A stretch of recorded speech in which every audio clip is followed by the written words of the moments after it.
Dr. Watson, you've titled this evening's adventure, Murder on a Wager. But who would commit such a murder?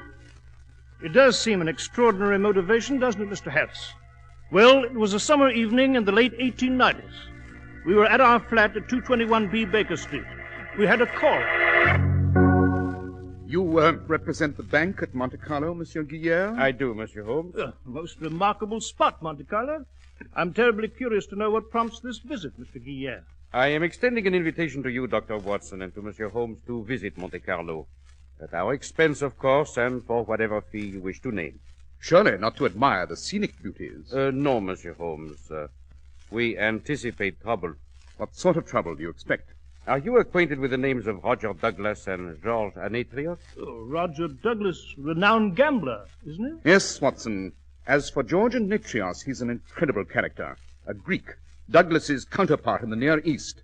Given to wagers of gigantic sums, though not always upon cards or dice or chemin de fer, rather on curious events and feats of daring.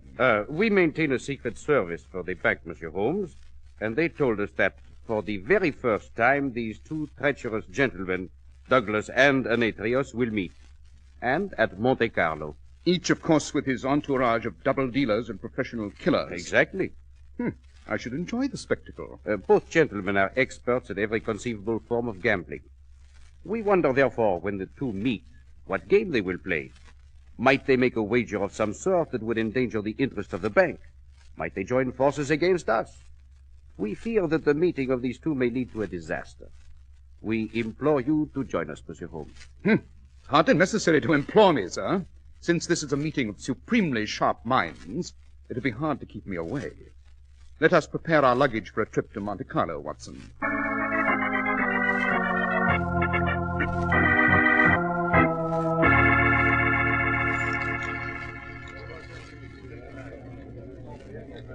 Mr. Douglas? Yes, Mr. Anetrios? I am delighted to meet you. The moment I heard you were coming here to Monte Carlo, I was most anxious to see you. Thank you. You know Miss Deborah Stevens, I believe? I know George very well. We're old friends. We miss you, Deborah. Deborah lived in Athens and Constantinople for some time. She and I were very close. I first met her when she was dancing professionally. We'll all miss her soon. She's to be married.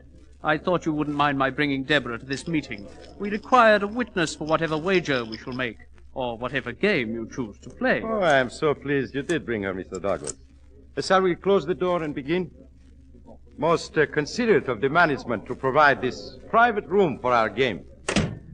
As you may see, Mr. Anetrios, the management has provided us with equipment to play whatever we choose. Your naivete is charming, Mr. Douglas. Why do you say that? It would be extremely dull for either of us to indulge in a contest of an ordinary sort. We would merely exhaust ourselves, only to end with a negligible gain of a few £1,000 by one or the other. Then what on earth did you expect to play, George? I do not know, Deborah. Perhaps together, Mr. Douglas and I may conceive of a game or wager of truly fabulous stakes, of infinite excitement. I have a suggestion that might intrigue you. Yes? Did you know that at this moment Mr. Sherlock Holmes is on his way here to Monte Carlo? Certainly. Mr. Holmes has a magnificent reputation as a criminologist. Well, Roger, what of it? Mr. Holmes's mission is undoubtedly to prevent either of us from committing a crime. Mr. Anetrios, I will wager whatever sum you wish on the fact that you cannot commit a crime, of whatever nature you specify, and elude Mr. Holmes. In short, that you cannot commit a crime while he is in this city and go scot-free. Wonderful suggestion. I accept. Witness, Deborah? Yes, Roger. To make the wager even more alluring, I shall allow you to name the sum and the crime. £50,000? 100,000. Agreed. And the crime? No pedestrian crime will do. It must be a major crime. Arson on a gigantic scale, embezzlement for an enormous sum, or better yet, murder. Whatever you like. I control a great and efficient organization. I have years of experience in these matters. My performance should be inspired. Sufficiently to baffle Mr. Sherlock Holmes. Yes, Anetrios. Murder. Roger, you're going too far. I thought you two would play a very exciting game of cards or wage a battle together against the bank. But murder... For your £100,000, do you have a potential victim? Yes, I believe I do. Have you heard of Leslie Dixon? Dixon. Yes, a magician. I've seen him at cabarets. He is no longer a magician. I discovered he had a more valuable talent for manufacturing. Oh, manufacturing. Yes, he had designs for wheels, bird cages, marked packs of cards, where the results would always be in my favor. I placed him in business. But why do you want Leslie killed, Roger? He wants considerably more money. He's threatened to go to the newspapers. Of course, I can't afford that. Nor could you, Anatrios. It would keep the public away from our houses. This Leslie Dixon is a very tempting victim. He's here, now, in Monte Carlo. Oh, Leslie Dixon will be dead by midnight of 1 week from tonight, when Sherlock Holmes fails to identify the murderer and returns to London, defeated. I shall meet you on the evening of his departure, in this same room, where you will pay £100,000 to me. Cash, of course. Agreed? Agreed.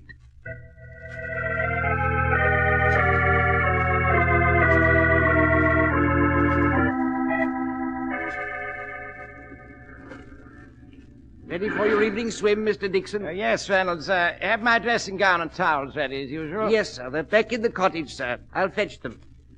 It's lovely tonight here on the beach, isn't it? Yes, Mr. Dixon. I shall return within the customary half hour, sir. Fine, Reynolds. Now for the dip. How is it, sir? Water's wonderful. I'll see you later. I'm swimming out toward the raft. Very well, sir. I'll be in the cottage.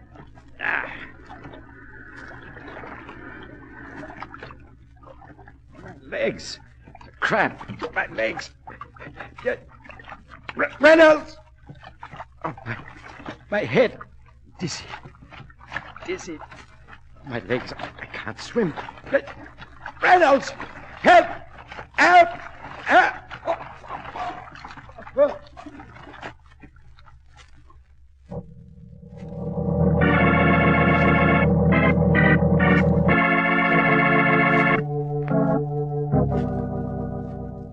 There is the body of Monsieur Dixon, Monsieur Holmes. Washed ashore here on the beach just as the police found it. Bewildering, eh, Holmes? They say Dixon was in perfect physical condition. Superb swimmer. The sea was very calm. No signs of violence. What do you make of it? You've interviewed the butler, Monsieur Guillaume? The police did so, yes. He failed to hear anything. If Dixon called for help as he drowned, the butler was out of earshot. He might simply have developed a sudden cramp. Eh, Holmes? Rather doubtful, Watson. A thoroughly experienced swimmer would not enter the water immediately after having eaten anything that might cause a cramp. Especially Monsieur Dixon. He was most careful about food. A gourmet. I see. No, Watson, I'd say this is directly concerned with a visit to Monte Carlo of Messrs. Douglas and Anatrios. It would appear that the two geniuses of crime have concocted a special brew for me. I'd say... Quick, behind those trees. What is it? What do you see? A shadow with a gun. Get down!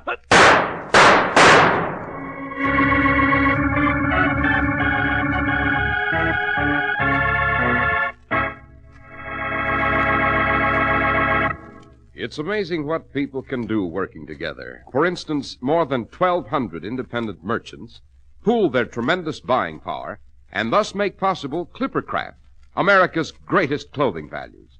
These friendly hometown businessmen know that to get and keep your friendship, they have to give you more for your money. And when you get a new spring Clippercraft worsted suit for only $45, an all-wool covert cloth topcoat for $40, or an all-wool Clippercraft gabardine topcoat for $42.50, you're getting the most for your money. Clippercraft clothes take their name from the famous clipper ships that established honest New England quality everywhere in the world. Yet they're as modern as the clipper planes that fly around the world today. Yes, you can trust Clippercraft clothes, and you can trust the men who sell them. That's why men who know insist on Clippercraft clothes bearing the Clippercraft label. So be sure to visit the Clippercraft store in your city. These leading stores in the metropolitan area are proud to add their names to Clippercraft in your suits and topcoats. In Manhattan, John Wanamaker Men's Stores, Broadway at 8th and 67 Liberty Street. Saks 34th, Broadway at 34th. In Brooklyn, Abraham and Strauss. In Newark, New Jersey, Boulevard Men's Shop, Kresge Newark. And in Jamaica, the B&B Clothes Shop, 16408 Jamaica Avenue.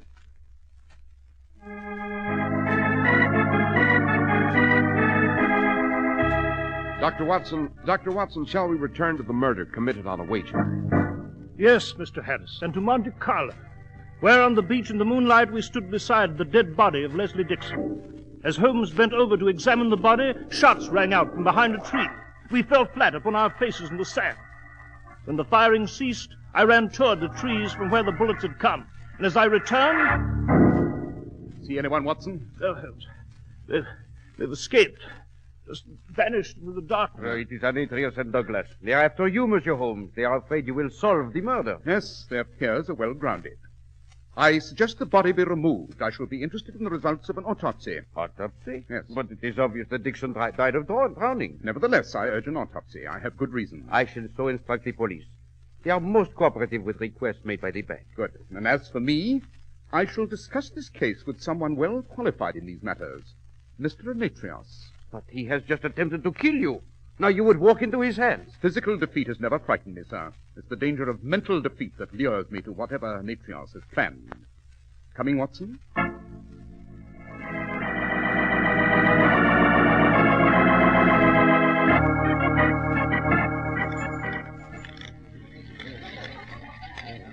Oh, dazzling crowd, eh, Holmes? Princes, millionaires, cabinet officials, diplomats. See the Indian Rajah in the ruby-trimmed headdress there? Irrelevant, Watson. We've business with Mr. Demetrios.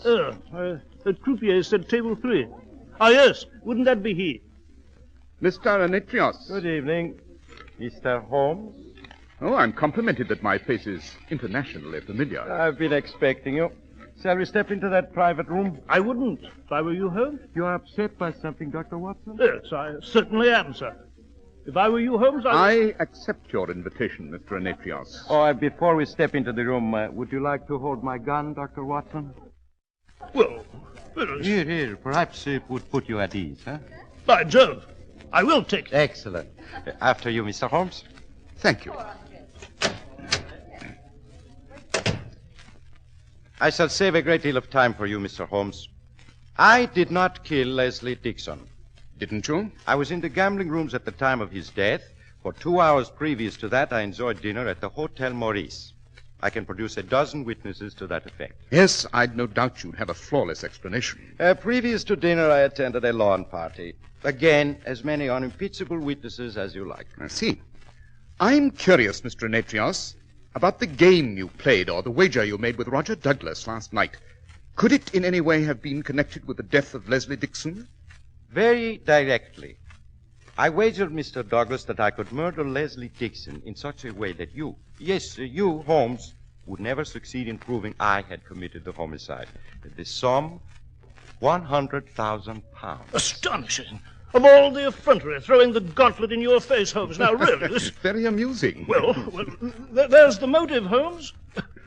There's your man. I see no reason for concealing the wager. Besides, it would be unjust of me to collect. I did not kill Dixon. I intended to, yes, but I was late. I hadn't even started my plans when I had the news of his death. Hadn't you? Perhaps it's a move by Roger Douglas. He wanted Dixon to die. He suggested the wager. He might eliminate me that way as a competitor. His own men execute the crime in their own manner, being sure it's done properly. The guilt would seem to be mine. Oh, Mr. Douglas. You know Mr. Holmes, Dr. John Watson. How do you do? We were discussing the late Mr. Dixon. Really? I was at the theater when he died. Can you prove that, sir? Of course, Dr. Watson. I can prove my whereabouts throughout the entire evening. I told Mr. Holmes about our wager. You did? Why shouldn't I? Aren't you writing an invitation to the gallows for yourself? Not at all. Mr. Holmes must produce concrete evidence before I lose. Evidently, he's finding it impossible. Oh, quite the contrary. We're leaving, Watson. May I offer my carriage, Mr. Holmes? Thank you, no. I don't believe it's much of a walk to the morgue. The morgue, Holmes? Yes, Watson. If you'll excuse us, gentlemen, I must visit the morgue. The dead, you see, are often more articulate than the living.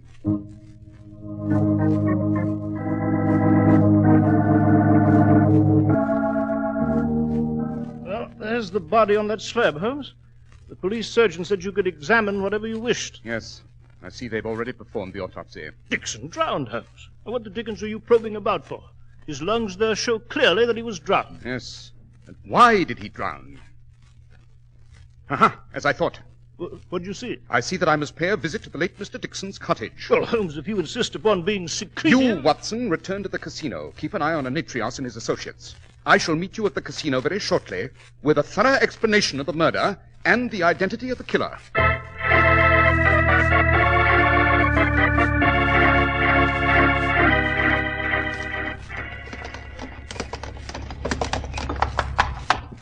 Thank you, driver. That was indeed fast enough. Well, Holmes, I've been waiting for you here on the steps of the casino for 2 hours.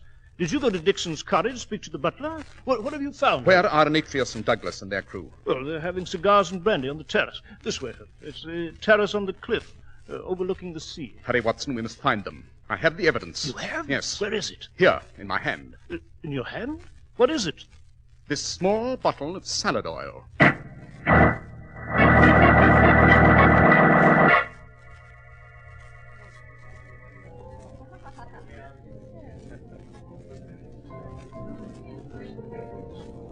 There they are, Holmes, with that girl.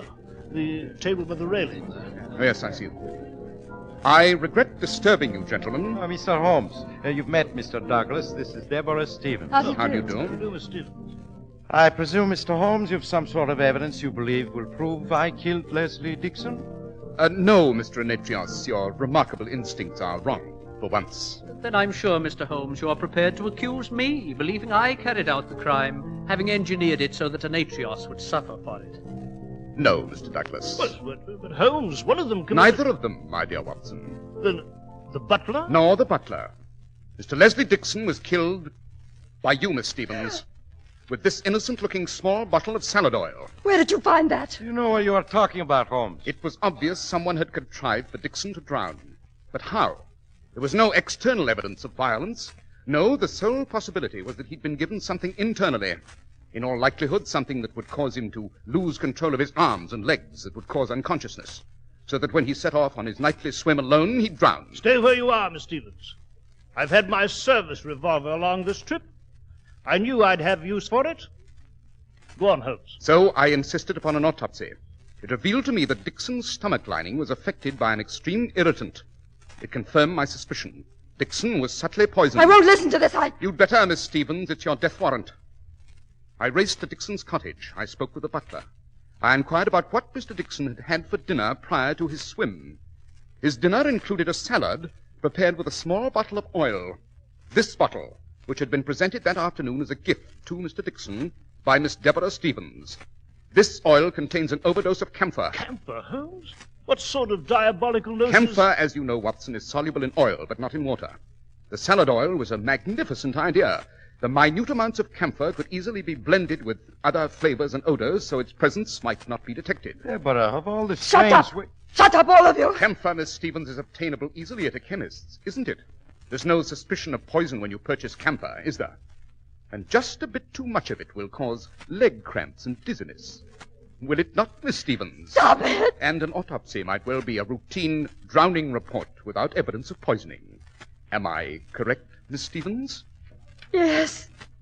Yes, you're quite right. At one time or another, she's been associated with all kinds of men. Lord knows what sort of mess she was in with Dixon. I was to be married next week. Dixon knew about where I've been and what I've been. He was very much in love with me, ever since we met when I was dancing in cabarets and he did his magic act. I loathed him. Every time I had a chance to marry, he would speak to my fiancée and break it up. He was going to do it again. So you couldn't wait, could you, Miss Stevens? You couldn't wait for Mr. Anetrios to eliminate Dixon.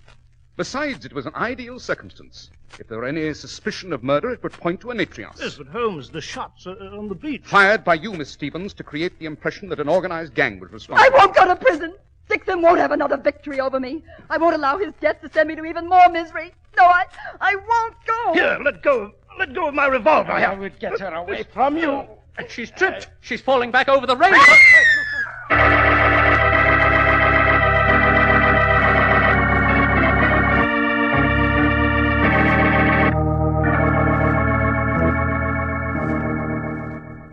Well, fisherman down below said Miss Stevens' body struck the rocks, floated out to sea her. Yes, a more satisfactory finish for her, Watson, I dare say. Avoiding the long, painful trial and inevitable execution. Now, Mr. Anetrios, Mr. Douglas, if you'll excuse me. Returning to London, Mr. Holmes? Yes. and to Baker Street. But before I go, gentlemen, I propose a toast. A toast, sir? Yes. To George Anatrios and Roger Douglas, two surprisingly pleasant scoundrels. To our next meeting. To your next fantastic wager.